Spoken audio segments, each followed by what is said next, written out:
maaliif duutis waan jiru waan ta'eef akkuma gammachuun jiru gaddis jira. Kanaafuu garmalee gaddinee boonyee hanga sammuun keenya nu dhukkubee hojii gandaa dadhabnee amma obboleettiin kiyya waliin yoo natti himtu jechuudha. Guyyaa sadaffaattan minaan nyaatte yoo ishiin naan jettu baay'ee nufitti gadde jechuudha. Laala kan asii fira nyaachisaa namatu nama yaadatee namaa kennaa nyaata nama nyaachisaa bishaan nama obaasaa garuu ishiin hojii gandaa osoo hojjettu akkasitti osoo nyaata nyaatiin immoo hojii hojjechuu jechuun baay'ee ulfaataadha. Kana raawwatinaa isin jechuu barbaade dhanaan dhugaa dubbachuuf hoo ta'e nuti gaafa waan hojjenne kana arguuf miti kan xaaraa jirru waan hojjenne kana ijaan arguuf borutti boqachuuf hojjenna waan ta'eef gaafni gaddi tokko nutti galee akkuma gaddi jiru gammachuun jiru gaddi jira waan ta'eef kana laallee jireenya keenya boruutiif laallee of miidhuu osoo baanne midhaan sokkika jabana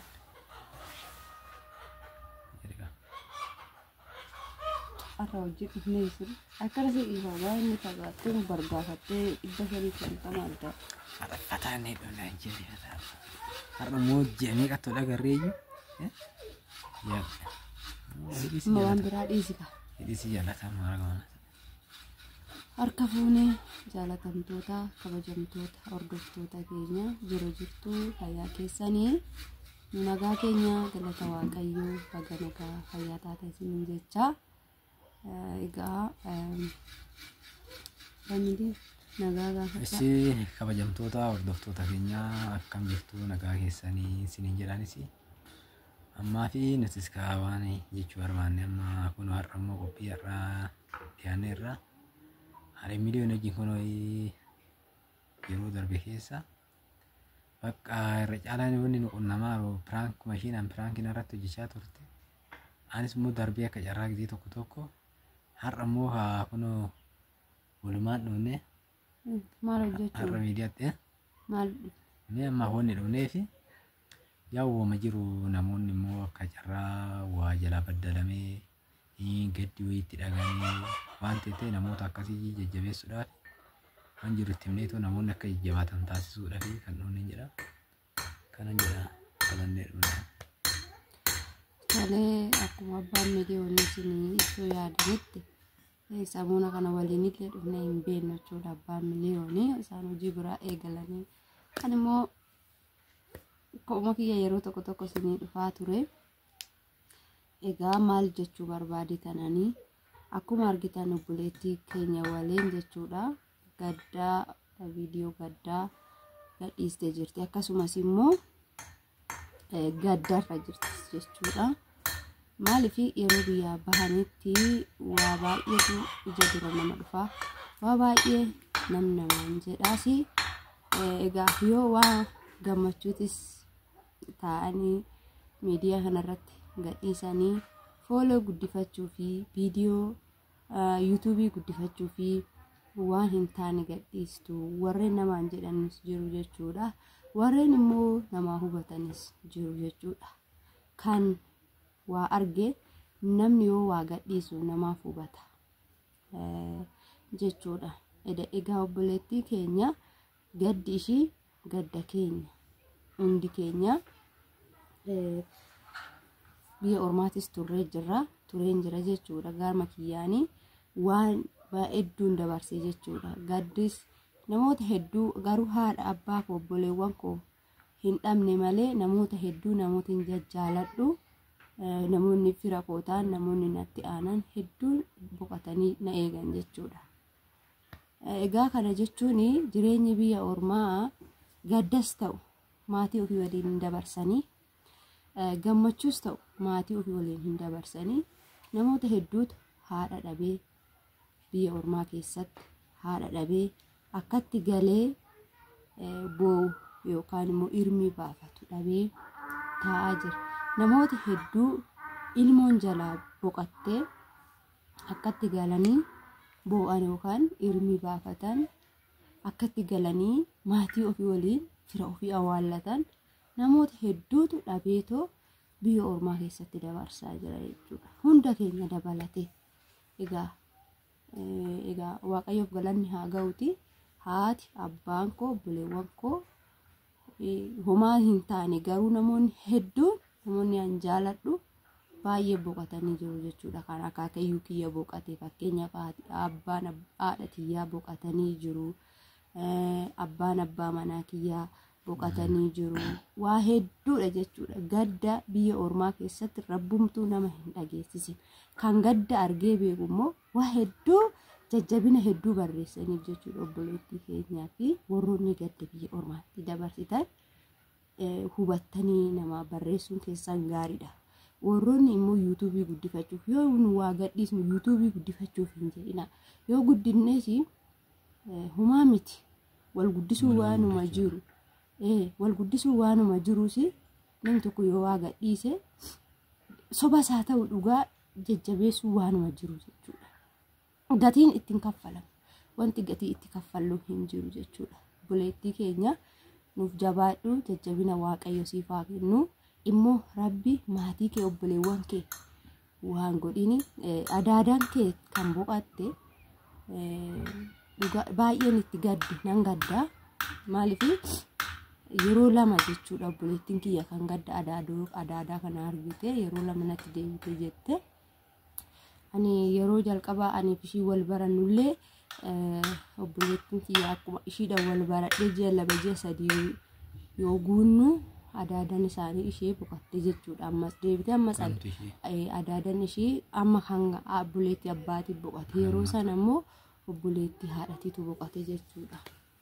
Kanaafuu gaddi ishee gadda keenya ta'uu qaba malee gaddi nama tokko erga namni tokko gadi ba'ee gadda ibsate gaddi sun gadda keenya ta'uu qaba. Waliin gadduu qabna.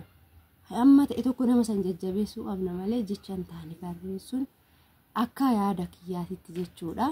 Hundi keessan immoo warroonni biyya ormaa jirtanii gadda maatii keessaniin argin kan haati keessan harmeen keessan jalaa boqattee harmee keessan hin awwaalin kan immootu abbaan keessan jalaa boqate akkasuma firri keessan aantiin keessan kan isin jaalattan isin jalaa boqate warroonni biyya jiraattanii boochaniitiif hin awwaalin hundi keessanuu jajjabina rabbi isiniif haa kennu. Dhugaa dubbachuuf hundi keenya bakka san hin hanqannu garuu haalli garaa nama nyaata jechuudha. Biyyuma ormaa keessattuu waanuma gadda jedhamee osoo nama dhageechisuu baate gaariidha. Garuu haa ta'uutii carraadha. Immoo jabaannee obsuu qabna. Kana caalaa immoo gadda kana caalu yaa rabbi amma booda nutti hin fidin. Amma ani galuutti jechuudha malee akka malee gadduun isin barbaachisu. Asuma qunnamsa obboleettii kiyya waleedhaa fi akkasuma obboleewwan koo kan biraa firoon hedduu yeroo amma kana keessatti namoonni akka garmalee boqochaa jiru jechuudha. Namummaa fayyaa bulee kanatu torbee darbee miidhaman udan dhiban. Amma nuti samoona baadiyyaa turre jechuudha. Baadiyyaa yeroo lama boomaa jechuudha dhugaa dubbachuu fi torbee lama faasigaa guyyaa faasigaa sanis boorra dhannee ollaadha namatu du'e. Osuma hin dhibamiin kan du'e jechuudha. Mucaan sofaa baay'ee kan garaa nama nyaatu namoonni hedduu Facebook irrattis toora TikTok irrattis mucaa sana gadhiisanii jiru. Hiriyoota hedduu nama qabuu fi nama baay'ee jaalatamaadha. Qeerroodha. Osuma hin dhibamiin kan boqate akkasumas jechuudha dhugaa dubbachuuf torbee lama achi deebi'ee anuyyuu jechuudha baadiyyaa ture gaafan achi as deebi'uudhaaf yaaduma kiyya karaatti daataa banu obboleettiin kiyya gurraacha irra fudhattee jirti jechuudha. Baay'een na'e dhugaa dubbachuuf yoo ta'e makiina keessatti na'ee kana waan hin jedhu wallaalee ani hin dhageenyuumtu natti minnes hin dhageenye erga isheetu natti hime jechuudha. Akka dabara daadaa kiyyatu boqote waan jette. Ani immoo karaadha hin galaa jira jechuudha kaleessa waan akkanaa kana irratti yuutuubii guddifachuuf fooloo guddifachuuf akkas namaan hin jedhina jechuu barbaade tanan warroonni nama daawwatan namaaf hubadhaa namni kun maaliif kana gadhiise jedhaati yaadaayi warroonni immoo jajjabeessitanii irra caalatti muudannoo keessan haadha kiyyan dhabee obboleettii kiyyaan dhabee haadha manaa obboleessa kiyyaan dhabee kanaafuu jabaadhu homaa miti warreen jettanii ishii jajjabeessitan ofirraa kaatanii hedduu galatooma ulfaadhaa isiniin jechuun barbaada. Namni kan wal qixa yaadu hundumtuu garagara yaada hundi akka tokkotti haa yaadu jechuun immoo ulfaata isiniin jechuun barbaada.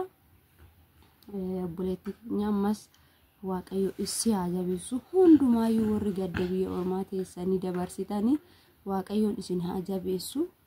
Egaa kaayyoo keessan immoo bakkaan gaattanii akka biyya keessatti galtan jireenyi hin guuttu waanuma isin nu barbaachisu tana guuttannee galla nu guutus baattu akkuma hireetittuu gallee fira keenya gaddaaf gammachuu wajjin dabarsina jedhaatoo akkasitti karoorsaa murteessaa isiniin jechuun barbaada. Egaa abbaa miliyoon dhiifama guddaa rakkoon qabu. Sifaanaa. Kan namni argitee namni seenaa waan baay'ee dubbatu hanga dubbatu hin beeku beektaa. Kanaaf yoo wama jiru dubbatte dee kalee argaa sirraa dhagee kuma obboleettiin teenya waliin jechuudha. Kun aadaa jalaa baddalamee waan akkanaati jettee natti himtee turte. Dhugammoo namni waa jalaa baddalame waa baay'eetu namatti dhaga'ama. Maaliif sa'aatii yaadaan baay'ee gara malee deemu namni waa jalaa baddalame jechuudha. Kanaammoo namni nama bira jiraate yaada walii jijjiiree gorsa walii kennee hidheetoo namni tarii akkasitti nama irraafachiisuu danda'a. Maaliif namoonni immoo warroonni tanaan dura jechuudha. Abbaa warraa yookaan maatiin jalaa waan wayii ta'e amma gadda kan akkamitti akka dabarsan akkamitti maal akka jedhan hin yaadatu ture. Maaliif immoo maan takka immoo gadda kan deen argine dee hin jira natti fakkaate. Kanaafuu an argee fi kan hin argine qixxee waan yommuu hin jenneef namni kanuma walirraa qabaa wal jajjabeechee akkuma mitan dho'e namsee amaaru kunoo daa'ima meeqa jira amma fakkeenyaaf ishiin yookaan jaartiin xiqqoo lafa buleetti ta'uu dandeecha amma isheen. Inni akkanaasii ani fuudhee maatiin argine kan heerumee immoo tidaariin argine waa meeqa argaa jirra ta'an dura kunoo shamarraan achitti biyya alaatti maatirraa baanii waggaa 7 namoota meeqatu kunoo oduu maatii ofiin argin lubbuu ofii dhabeetoo dhibeetoo oola.